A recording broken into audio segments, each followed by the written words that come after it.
The third inductee today, William Michael Mike Hayes. Mike was born and raised in Smiths Falls, and as with most kids of his generation, learned to skate on the backyard rink built by his dad. Growing up at the end of Jasper Avenue, Jasper, his nickname, was able to walk to the frozen Rideau for shinny games. Mike started his Smiths Falls Minor Hockey Association days with the Peanut Division Montreal Canadiens, and he capped it off by winning the ODMHA Midget Championship in 1972. He received Outstanding Athlete Awards in hockey in 1972, ball hockey 1973, as well as the Don Thompson Memorial Award. Like his dad, former Rideau, Bill Hayes, Mike's fearless and tenacious approach to the game made him a favorite of his coaches. He captained and was the leading scorer for the Perth Blue Wings and was selected to the Ottawa Valley Junior League All-Star team in 1974. While attending McGill University, Mike played for the varsity team and was captain for 2 years. His coach at McGill compared Mike's style of play to that of Philadelphia Flyers captain Bobby Clarke.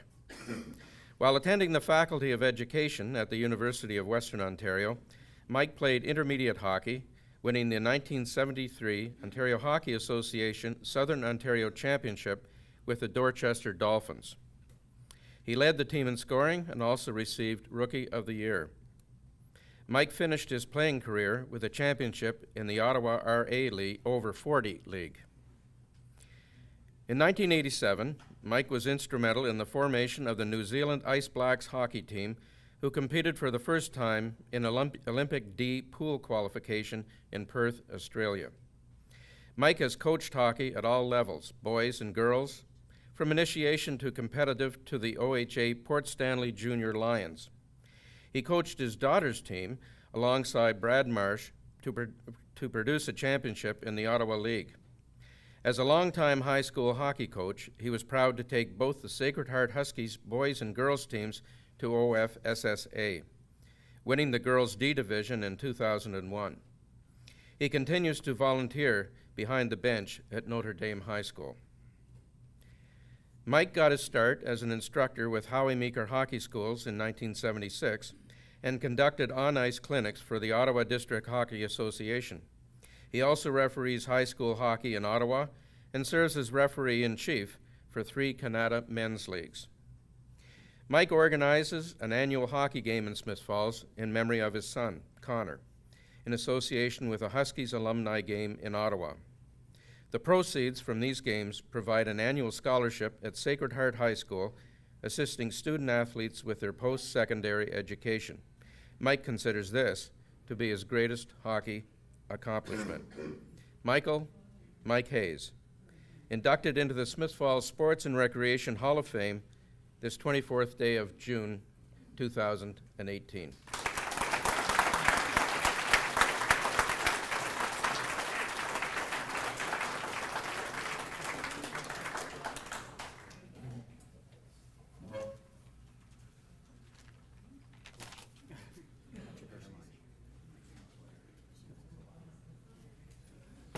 Well, I went out and bought a jacket, so I'm going to put it on. It was $4. I may have overpaid. Thank you, Jack, for the kind words. I would like at this time to congratulate my fellow inductees, Keith and Kate and Bradley's boys. And the wives of the Bradley's boys may find this hard to believe, but growing up in Smiths Falls, they were the guys I looked up to, who I wanted to be. There you have it. I know when I first heard that I was to be inducted, I was really shocked, very shocked, and quite a bit embarrassed, to be honest, because listening to Jack list all the great Smiths Falls residents that are in our Hall of Fame, I sort of went, how did I ever get in? Guys like Cowboy Bill Cowley, who was the Hart Trophy winner in 1941 and 43. Johnny Rook Halpin, who was probably one of the best hockey players I ever played with, and he was 70 years old at the time.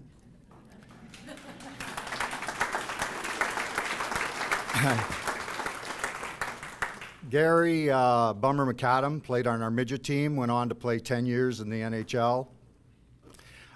Coach Louis Hart, he's a legend around here. I was lucky enough, I coached my first team when I was in high school, and I've off and on pretty well coached for the last 45 years. At 45 years, Louis Hart was just starting to get warmed up. Everywhere I go, I've been lucky to play hockey and coach all over North America. Everywhere I go, people say, Smiths Falls, oh yeah, I know Smiths Falls, great hockey town. I always get asked, how does such a small hockey town produce so many good players? I've thought about it. I would initially tell them, well, it's not the water. For starters, if you grew up in Smiths Falls, you were surrounded by so many good hockey players that you never had time to get a big head. I've mentioned the legends that were ahead of us. For me, it was the age group of guys that were 2 or 3 years older than me who you wanted to emulate.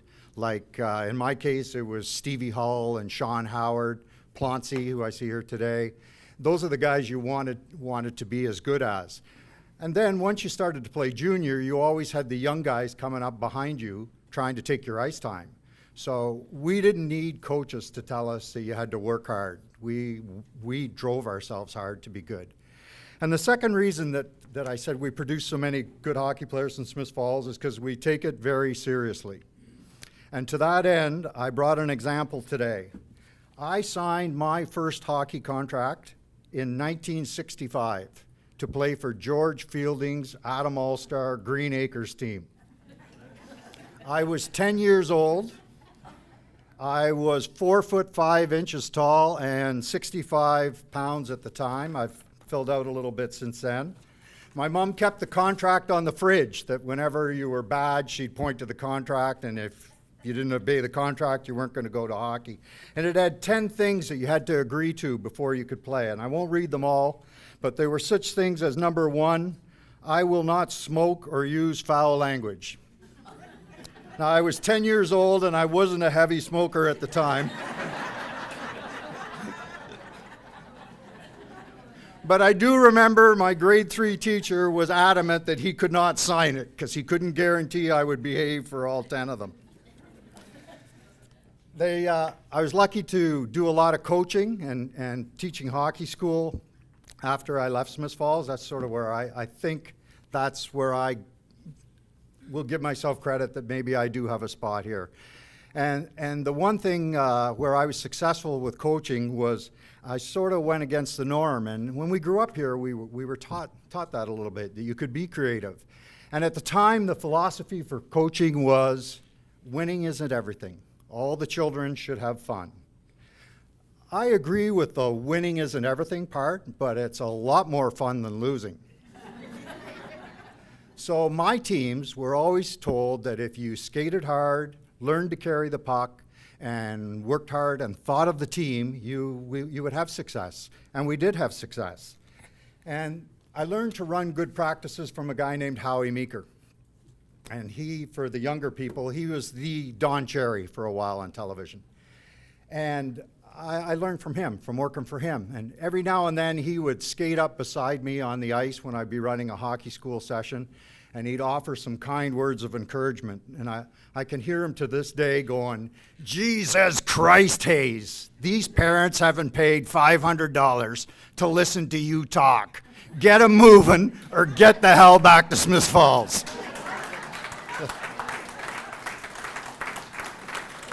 In terms of my playing career, I think I might have peaked a little too early, where I started with the Montreal Canadiens in peanut hockey. And those of us that played peanut hockey, the dads in Smiths Falls were way ahead of their time. We were playing half-ice games in Smiths Falls long before the Russians brought that over to Canada. The only problem being, in the old community center, there were only 2 hockey nets. So the dads had to improvise and use the broomball nets at center. So you'd have a game from hockey net to broomball net to hockey net, 2 games going on.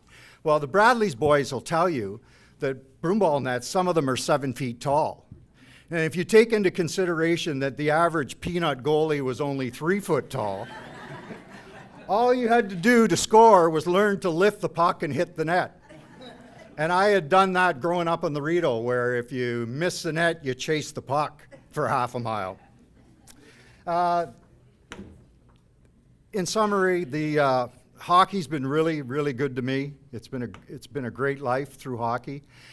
But at the same time, it can be a pretty humbling experience. And I'll just quickly touch on some of the things I found humbling. In growing up in Smiths Falls, I played defense all the way through. Brian Hart and I got invited down to try out for the 67s. Bill Long looked at my 140 pounds and shook his head and said, "Boy, you are now a center." Said, "We've already got Dennis Potvin. We don't need you." I switched to center, thought I was doing okay. Had a serious eye injury. It set me back, taught me to work harder. Playing minor hockey, I always wanted to get an NCAA Division I scholarship. I was lucky enough to get one to go to RPI in Troy, New York. Turned it down to go to McGill University in Montreal. Worst hockey decision ever. We won 13 games in 3 years. I graduated, came home with my degree in chemistry, and immediately went to work on the Canadian Pacific Railroad, on the road gangs. Donnie Deegan and Bruno Patty and a bunch of the Smiths Falls boys were living in London and said, "Come on up here and play. There's a semi-pro team needs players. $250 a week and all the beer you can drink," because they're sponsored by Labatt's. So the second part was what appealed to me at the most. I played 3 seasons during the Broad Street Bullies era. I got the snot beat out of me. I can remember retiring as I was being cross-checked into the boards from behind going, I gotta find something safer to do. So I became a teacher. Then I thought, I'll try being a coach. So I got my high performance certification from Hockey Canada, got hired to be a general manager and coach of a local team, got them into the playoffs. We get upset, we lose in the first round, I get fired. Back to Smiths Falls to the CPR. And the last big one was in '87, I had a job lined up in Australia. On the way there, I was asked to stop in New Zealand to help them put their Olympic ice hockey team together. So I thought that was cool. I stopped, I ran their training camp, helped them pick their players, taught them stuff that we all know, like how to change on the fly, how to run a warm-up, how to do a good practice. Thought I had done everything I could to get them ready to go to the Olympics for the first time ever. Off they go to Perth, Australia. They play South Korea in the first game. They lose 32-0. And it gets better. We had some time to regroup because they were playing Australia the second game. They played Australia in the second game and lost 58-0. So my Smiths Falls hockey dream had finally come true. I was part of an Olympic record.